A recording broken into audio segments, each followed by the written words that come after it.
시청자 여러분, 백낙천TV에 와주셔서 감사합니다. 원래 오늘 시작하는 공부길 코너는요, 저를 찾아와서 공부길을 함께 걸어보자고 하시는 분이 주도권을 갖고 그분이 질문도 하고 논평도 하고 그러는 프로그램입니다만은 오늘 첫 회이고 해서 제가 잠시 이렇게 인사 말씀 드리고 오늘 오신 황희두 노무현재단 이사죠? 예, 맞습니다. 또 유튜브 알림이 예. 하시고 뭐 여러 가지 활동이 많으신데 잠깐 자기소개를 하고 인사 말씀해 주시죠. 네. 안녕하십니까. 저는 알림이 황희두 유튜브로 활동도 하고 있고, 또 지난 19년 말에 민주당에 합류하게 돼서 현실 정치에 잠깐 발 담갔다가 지금은 또 가교 역할을 해야겠다 생각을 하면서 또 열심히 공부도 하고, 이번에 또 선생님 책도 읽으면서 굉장히 중요한 이 공부길에 첫 출연을 하게 돼서 매우 영광이고 감사드린다는 말씀 드리고 싶습니다. 반갑습니다. 이 대선 전후로 해서 오마이뉴스에 나오셔서 좋은 말씀들 많이 해주셨고, 또 우리가 앞으로 가야 할 길에 대해서도 공감 가는 내용들이 정말 많았는데, 그 영상 뷰도 엄청났어요. 뭐 100만을 막 넘고, 또 댓글도 엄청나게 많이 달리고, 그걸 보면서 저는 어떤 생각이 들었냐면, 지금 청년들이 느끼고 있는 여러 가지 뭐 불안함이라든지, 그리고 뭐 분노, 이런 여러 가지 감정들이 있는데, 우리 시대의 지금 담론은 무엇일까? 예전에 그래서 선생님께서 한창 활동하시고, 또 창작가 비평, 그리고 뭐 책도 내시고, 이런 역사들을 쭉 추적해 가면서, 과연 우리 시대의 지금 청년들은 그때만큼 또 공부도 열심히 하고, 몫을 내는 것인가? 뭐 이런 생각도 한번 또 돌아보게 된 계기가 됐습니다. 그래서 오늘 좋은 질문들 많이 드리면서도, 또 답변을 잘 청년들의 언어로 요약해서 더 많은 청년들에게도 전하는 역할을 해야겠다는 생각을 하고 있다는 점을 먼저 말씀드리고 싶습니다. 감사합니다. 이렇게 한참 활발한 활동을 하시는 젊은 분이 찾아와서 대화를 하지 않으니까 감격스럽네요. 제가 영광입니다. 네.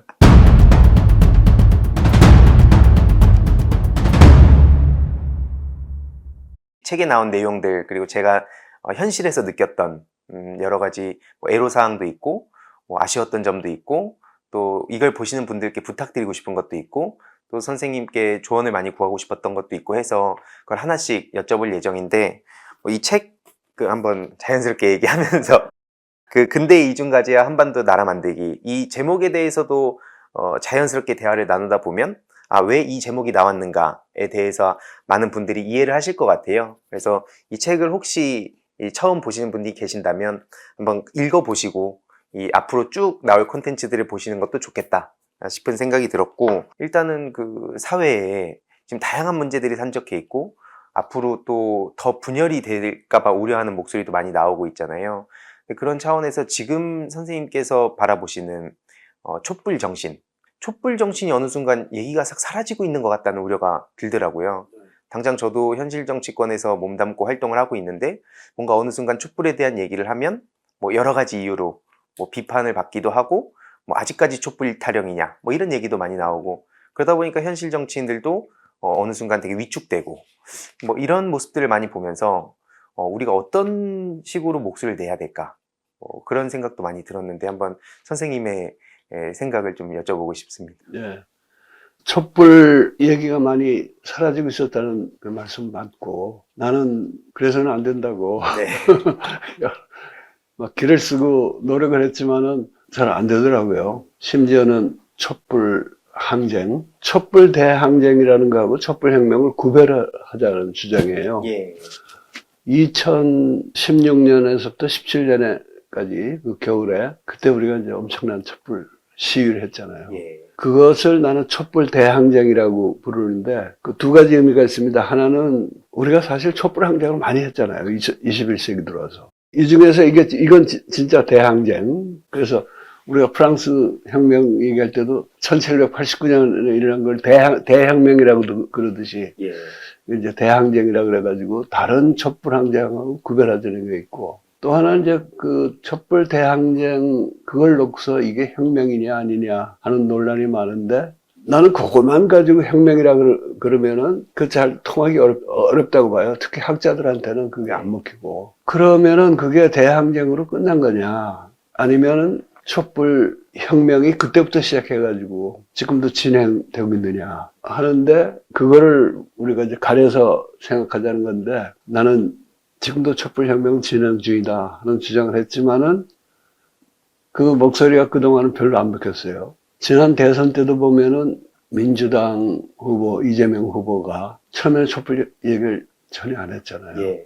그러다가 이제 막판에 가서 촛불 시민들을 불러내서 그게 표차를 줄이는데 그게 기여했다고 보고 언제부터 그러기 시작했어야 되는가, 어떤 식으로 했어야 되는가. 그건 현장의 선수가 알아서 할 일이지 네. 내가 뭐 고치할 수는 없는 거지만은 민주당 내에서는 워낙 촛불이라는 걸 뭐 생각하는 사람이 없었기 때문에 아마 후보가 그 얘기 하려고 그랬어도 말렸을 거예요. 그래도 이 대선을 거치면서 촛불을 우리가 다시 인식하게 됐고, 네. 촛불 시민들이 다시 움직이기 시작했고. 근데 지금 이제 지방선거 하고 나서 그게 지금 다시 묻히기 시작하고, 묻어버리려고, 적극적으로 묻어버리려고 하는 사람들이 민주당 안팎으로 네. 널려 있는 것 같아요. 그 말씀 주셨듯이 이 민주당 밖에서는 뭐 충분히 예상을 했었지만 민주당 안에서도 또 그런 일부 목소리들이 나오는 걸 보면서 저도 굉장히 안타깝다는 생각을 해서 최근에 좀 라이브를 길게 하기도 했는데 그 책 서장에 보면 그 내용에 되게 공감을 했거든요. 어떤 내용이었냐면 누가 해도 그 정도는 했을 거라고 대수롭지 않게 넘기고 정부 비판에만 열을 올리는 태도는 현실에 대한 극도의 무감각을 말해줄 뿐이다. 이 파트를 보면서 제가 딱 현실 정치에 와서 어떻게 보면 어쨌든 저도 당시 여당, 문재인 정부와 추구해온 가치를 쉴드를 치는 입장이 되잖아요. 여당이다 보니까. 그때 제가 그리고 당에 합류를 하다 보니까 굉장히 힘든 열악한 환경이었는데 그때 당시에 문재인 정부의 각종 성과들을 얘기를 하면 항상 듣는 얘기가 야, 누가 해도 그 정도는 했어. 촛불 그 막 1700, 1800만 시민들의 염원을 갖고 가서 그것밖에 못해? 애초에 뭐 촛불 시민들 뒤통수를 친 거다. 라든지. 그러니까 물론 뭐 저를 비롯해서 보시는 모든 분들이 각자 바랐던 그 어떤 이상적인 상황이 있었을 거고 거기에 대해서 뭐 100% 달성할 수는 없다고 생각을 하면서도 그래도 아쉽다라는 지적이 많았는데 딱 그 고민을 하고 있던 찰나에 선생님이 이 파트를 보면서 힘이 많이 되기도 했고 그리고 또 그 오랫동안 이 사회를 지켜봐오면서 이 기득권 카르텔이 그렇게 하루아침에 뭐 5년 만에 뭐 그 무너지진 않는다 라는 거를 또 입증해 주신 것 같아서 또 그런 의미에서도 굉장히 또 큰 위로를 받기도 했습니다. 황희도 알림이 그걸 좀 봤는데 너무 많아서 다는 못 보겠더라고요. 너무 길었죠? 네, 너무 길고. 근데 이제 그 중에 나온 얘기 중에 인상 깊었던 거는 왕년의 스타크래프트. 아, 예. 선수로서 네. 전쟁과 전투를 구별하는 거. 네. 나는 사실 지난번 대선을 이겨가지고 그 반촛불 세력이 괴멸적인 타격을 입기를 바랬는데 오히려 이쪽이 졌잖아요. 네. 근데 그거를 촛불혁명의 패배로 볼 것인가 아니면은 대회전은 맞지만은 그 대회전의 패배를 전투의 패배로 볼 건가. 그게 굉장히 중요하다고 보는데 근데 나는 이 촛불을 일종의 그 표준으로 네. 기준 삼아서 현실을 보는 게 굉장히 중요하다고 봐요. 우선 정치판에서는 아무래도 특히 선거가 벌어지면 여당이냐 야당이냐 이렇게 갈리잖아요. 여야의 전선을 하고 또 흔히 우리 언론도 그렇고 지식인들도 그렇고 뭐 보수 정당 민주당에 대해서는 이게 진보 정당 맞냐 아니면 이거 중도 보수냐 이런 논란이 있지만은 그렇게 그 양당의 대립 정당과 정당과의 대립 이렇게 보는데 촛불혁명을 기준으로 보면은 그 전선이 여야 사이에 그어져 있는 것도 아니고 네. 또 진보 보수라는 건 나는 지금 우리 이 지형에 안 맞는 개념이라고 보지만은 소위 진보 진영, 소위 보수 진영 사이에 있는 것도 아니고요. 예. 그건 우리 선거 거치면서 아주 실감을 했잖아요. 그래서 촛불을 기준으로 보면은 전선이 사실은 여야 간에 그어져 있는 게 아니고 민주당 내부에 어떤 의미에서는 그어져 있었어요. 예. 그걸 우리가 실감했잖아요. 예. 경선 때부터 쭉 했고 요즘 이제 더 그런 실감을 하는데 그렇게 보지 않도록 만들려는 정치인들 자신은 물론이고 언론이나 이런 데서 온갖 지금 작용을 하고 있는데 우리가 그 흔들리지 말고 정말 좀 이상하게 노는 사람 보면은 아, 저 사람은 촛불혁명에 대한 개념이 없거나 심지어 촛불혁명의 전진을 원하지 않아서 저러는구나 하고서 알아차리는 게 중요하다고 봐요. 그러니까 저도 바깥에서 바라보던 그 현실 정치와 뭐 짧은 기간이지만 이 안에서 직접 하면서 느낀 게 이 변화가 정말 어렵구나. 특히 소위 말하는 상대방, 그러니까 뭐 국민의힘을 비롯한 이 다른 당에서 저를 뭐 비난하는 건 충분히 받아들일 수 있는데 이게 같은 당 안에서 얘기를 하니까 내가 너무 치우친 건가? 라는 생각도 한편으로 들기도 했었고 이렇게 가는 게 맞나? 내가 과격한 건가? 뭐 이런 생각도 했는데 저는 스스로가 급진적이다. 뭐 이렇게 생각을 해본 적이 없었거든요, 원래. 근데 언론에 의하면 뭐 요즘 표현에 따르면 뭐 강성이라 그러고. 근데 저도 뭐 방송을 통해서도 계속 얘기를 했었지만 뭐 한국형 기준으로 보수 진보 나누는 게 맞진 않은데 그렇게 나눈다고 치면 예전에는 오히려 보수에 가까웠었던 사람인데 너무 지금 대한민국 상황이 이상한 것 같고 지금 보수라고 불리는 사람들이 과연 보수의 가치를 추구하는 게 맞나? 이런 고민들을 한 끝에 난 그럼 지금 민주당이 오히려 약간 중도 진보? 뭐 약간 이 정도라고 생각을 해서 합류를 하게 된 겁니다. 근데 그런 의미에서 이 변혁적 중도주의 내용도 이 책에 나오는데 굉장히 공감이 또 많이 가기도 했어요. 나도 진보 보수 이런 용어를 안 쓴 지 오래됐고 변혁적 중도주의라는 거를 주장해왔잖아요. 예. 그래서 여러 해 동안. 그런데 그 말은 싹 들으려고 안 해요. 물론 변혁적 중도주의라는 거는 요즘 우리 정치판에서 말하는 중도하고는 다릅니다. 소위 중도 마케팅이 대성이 되는 중도하고 네. 변혁적 중도주의라는 거는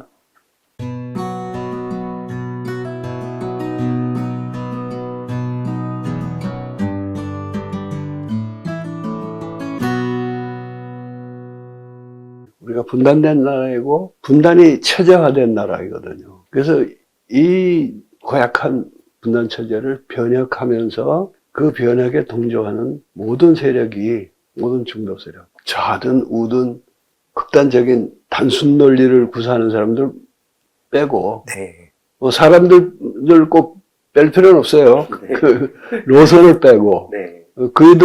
사람들은 이제 들어와주길 바라는 거지만 그래가지고 이 광범위한 중도 세력을 만들지 못하면은 문제를 해결 못한다. 이제 이런 주장인데 아무도 나를 변혁적 중도주의라고 불러주지는 않고 특히 수구 언론에서는 이제 무슨 좌파의 두목이라는 무슨 정신적 지지라는 이런 소리 한단 말이에요. 나는 또 그렇게라도 말해주는 게 가령 조선일보밖에 없으니까 그래 나를 제일 아껴주는 데가 조선일보구나 이런 생각을 할 때도 있어요. 우리나라가 분단 국가고 분단이 체제화된 나라다. 거기서 소위 분단 체제론이 된 건데 또 뭐 그 얘기는 나중에 또 천천히 하기로 하고 우리 정치 현실을 볼 때도 그 사실을 기억하는 게 굉장히 중요하다고 봅니다. 다시 말해서 우리나라 정당이 물론 양당 독식 체제다 이런 얘기도 하지만은 그거는 이제 여의도 정치에서 하는 얘기고 사회 전체로 보면은 이게 양당 체제가 아니에요. 또는 양진영 체제가 아닙니다. 1.5진영 정도가 있다. 수구 세력과 합리적인 보수 세력 이런 게 지금 하나로 뭉쳐 있잖아요. 네. 그걸 우리가 떼어넣어야 되는데 그건 못하고 있고 또 일부 그런 그 합리적인 보수를 따로 뭘 해보려던 사람도 다 좌절하고 거기다가 이게 정당만이 아니고 그야말로 언론, 검찰뿐 아니라 법조, 예. 학계, 종교계 그리고 재벌 이 모든 게 이제 거대한 카르텔을 형성해가지고 있는데 이거는 민주당이 몇 석을 가졌든 그 제대로 대항할 수 있는 세력이 아닙니다. 그래서 정치판에서 양당 독식 체제 또는 담합 체제를 우리가 깨긴 깨야 되지만은 지금 이걸 정상적인 소위 선진국에 있는 양당 착각하면 안 된다고 보고 그러다 보니까 민주당이라는 것도 우리가 그걸 한 덩어리 정당으로 보면서 이게 중도 보수냐 뭐 중도 진보냐 그런 거 얘기하는 것도 상당히 무의미하다고 봅니다. 민주당은 이 어떻게 보면 그 거대한 기득권 카르텔 안에 조금 덜 낀 사람들 또는 소외된 사람들 이런 사람들이 연합해서 만든 일종의 플랫폼 정당이라고 해야 됩니다. 누가 들어가서 이걸 어떻게 장악하느냐 또는 어떻게 끌고 가느냐 하는 게 중요하기 때문에 그런 차원에서 민주당을 봐야 되고요. 그러니까 민주당에 들어가서 이걸 제대로 바꾸려는 비전이나 실력이 없이 들어가면은 그냥 말려 먹히는 거고.